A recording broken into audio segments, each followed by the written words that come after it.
వర్షాకాలంలో మంచినీరు ఒడిసి పట్టుకోవడానికి పెద్ద పెద్ద చెరువులు, కుంటలు, బావులు వర్షాధారమైన వ్యవసాయానికి మూలాధారంగా నీరు లేనిదే భూమి బీడుగా చెల్కగా మిగిలిపోతుందని అంటున్నారు. నీరు జనానికి ప్రాణాధారం అనే విషయం కొంత స్పష్టం మీద అవగాహన ఉంటే కానీ అర్థం కాని విషయం.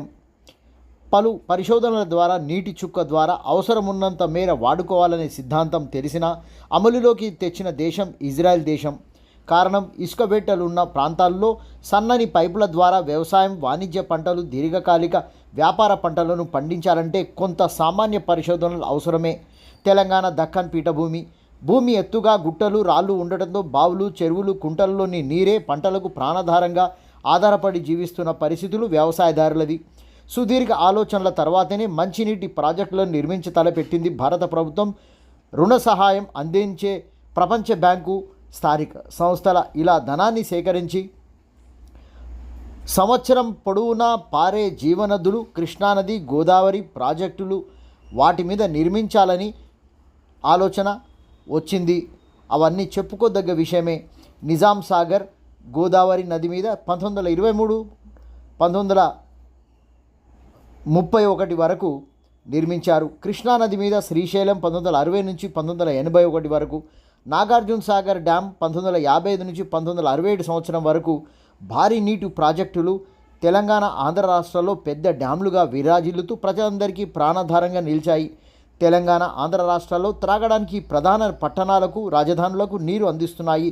ప్రాజెక్టులు మెయింటెనెన్స్, ముఖ్యంగా కరెంటు మోటార్లు, ప్రాజెక్టు గేట్లు మెయింటెనెన్సు, మరమ్మతులు, గ్రీసు, ఆయిలు, గేర్లు, బోల్టులు, స్క్రూలు, భారీ ఇనుప వైర్లు, గేట్లకు రబ్బర్లు, బేరింగులు, సిమెంటు, కాంక్రీట్ పనులు, సిబ్బందికి అవసరమయ్యే నిధులు, ఇలా చాలా రకాలుగా నిధులు కేటాయించాల్సిన అవసరం ఉంటుంది. ఈ మధ్యకాలంలో ప్రాజెక్టులో దండిగా డబ్బులు దండుకుంటున్నారనే అపవాదు గత ప్రభుత్వం మూట కట్టుకుందనే ప్రతిపక్షాల తీవ్ర ఆరోపణల ద్వారా తెలుస్తుంది. జ్యుడిషియరీ కమిషన్ వేసి తెలంగాణ కాంగ్రెస్ ప్రభుత్వం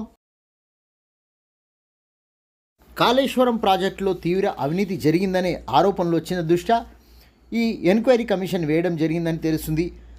గేట్లు విరిగిపోయి ప్రాజెక్టుల్లో బుంగలు పడి భారీ ఎత్తున భారీ మోటార్లు ప్రాజెక్టు నీటిలో మునిగిపోవడం, కరెంటు బిల్లు రాష్ట్ర ఖజానా మీద గుదిబండగా మారడంతో రాష్ట్రంలో, దేశంలో ఏదో అద్భుత కట్టడం అని అన్నవారు, చూసిన వారు, బాధ్యత తీసుకున్న వారి హయాంలో కట్టించిన కట్టడం తెలంగాణ రాష్ట్ర ప్రజలను తీవ్ర నిరాశ, నిస్పృహలకు గురి చేసిందని చెప్పుకోవచ్చు. ప్రాజెక్టు పిల్లర్లు బీటలు వాడడం, 4 సంవత్సరాలు కాలేదు గేట్లు తెరిస్తే నీటి ప్రవాహాన్ని కొట్టుకుపోయే పరిస్థితి వచ్చిందని, క్రింద ఉన్న గ్రామాలు వరదలో మునిగి ప్రాణహాని, ఆస్తి నష్టం జరిగే అవకాశం ఉందని తెలిపిన కేంద్ర ప్రాజెక్టుల జల నిర్వహణ సంఘం వారి సలహా మేరకు నీరును సముద్రంలోకి వదిలిపెట్టడం జరిగింది. రిపేర్లు చేపట్టిన విషయం తెలిసిందే. ప్రాజెక్టు మీద నిర్మించిన రోడ్డు భారీ శబ్దాలతో కుంగిన విషయంతో బ్రిడ్జి మీద రాకపోకలు నిలిపివేసి పోలీసు బందోబస్తు ఏర్పాటు చేసినటువంటి పరిస్థితి కనిపిస్తుంది. మంత్రులు, ప్రతిపక్ష శాసనసభ్యులు, పరిశీలన కేంద్ర జల సంఘం నిపుణులు పరిశీలన జరగడంతో ప్రాజెక్టులోని డిజైన్లు కట్టాల్సిన గుర్తించిన ప్రాంతం కాక మరో చోట నిర్మించడం జరిగిందనేది బయటికి వచ్చింది. నిర్మించిన భూమి లేదేనా అనే వాదన ఉంది. గుట్టలా లేక ఇసుక మేటలా అనే ఇలా ఎన్నో లోపాలు కనిపిస్తున్నట్టుగా తెలుస్తుంది. ప్రాజెక్టు టెండర్ విలువను పెంచడంతో తెలంగాణ రాష్ట్ర ఖజానా మొత్తం కాళేశ్వరం ప్రాజెక్టు మళ్లించారనే పుకార్లు షికారులై ప్రభుత్వానికి మాయని మచ్చగా నిలబడిందని తెలుస్తుంది. పలు ప్రాజెక్టు గేట్ల నిర్వహణ, కనీసం గేట్లకు గ్రీజు కావాల్సిన నిధులు శాంక్షన్ చేయలేదనే ఆరోపణలు తీవ్రంగా ఉన్నాయి.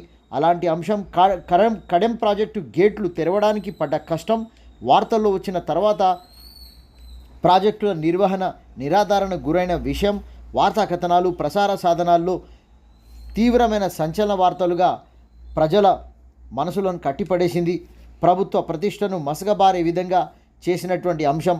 సంవత్సరానికి 2 నుంచి 3 కోట్ల రూపాయలు శాంక్షన్ చేయలేనటువంటి అలసత్వం వహించిన ప్రభుత్వం అని తెలియవచ్చింది. దీంతో గుత్తేదారులు పనులు చేయడానికి ముందుకు రాకపోగా పలు రకాల నిర్వహణ సమస్యలు తలెత్తడం మొదలైంది. గుత్తేదారులకు అప్పటికే ఎన్నో కోట్ల రూపాయల డబ్బులు బాకీ పడ్డటువంటి విషయంతో గుత్తేదారులు ఎవరు ముందుకు వచ్చి మెయింటెనెన్స్ పనులు తీసుకోలేదని తెలుస్తుంది. ఈ విషయము ఇంజనీరింగ్ విభాగం వారు తెలపడంతో బయటికి వచ్చింది. ఒక్కో ప్రాజెక్టు 100 సంవత్సరాల పాటు ఉండాల్సిన 4 సంవత్సరాలకే పగులు గేట్లు, ఇలా ఎన్నో రకాల పనులు కోట్లలో కూడుకున్నవిగా తేలడంతో తెలంగాణ సమాజం ఆశ్చర్యంలో మునిగిపోయింది.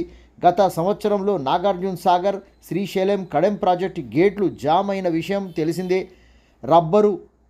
గేట్లకు రబ్బర్లు వేయాల్సినట్టుండగా టెండరు పిలవగా ఏ గుత్తేదారు ముందుకు రాలేదని, బిల్లులు ఎప్పుడొస్తాయో తెలియదని, ఇప్పటికే ప్రభుత్వం బకాయిలు పడ్డ బిల్లులు శాంక్షన్ చేయలేదని, తీవ్ర ఆర్థిక సంక్షోభంలో గుత్తేదారులు ఉన్నట్టు సమాచారం.